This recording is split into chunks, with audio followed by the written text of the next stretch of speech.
யோவான் எழுதின செய்தி 2ஆம் அதிகாரம் கானாவில் சொல்லுங்க 3ஆம் நாள் சொல்லுங்க கலிலேயாவில் உள்ள கானாவில் உள்ள திருமணம் நடைபெற்றது. இயேசுவின் தாய் அங்கு இருந்தார். சொல்லுங்க இயேசுவும் அவருடைய சீடரும் அத்திருமணத்திற்கு அழைப்பு பெற்றிருந்தனர். சத்தமாக எழுதுங்க. இந்த முக்கியமாக எழுதுங்க.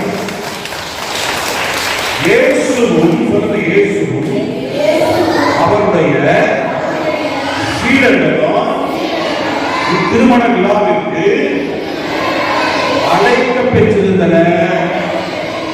அப்ப நம்முடைய வாழ்க்கையில ஏதாவது ஒரு நம்ம நல்ல காரியம் செய்யணும்னா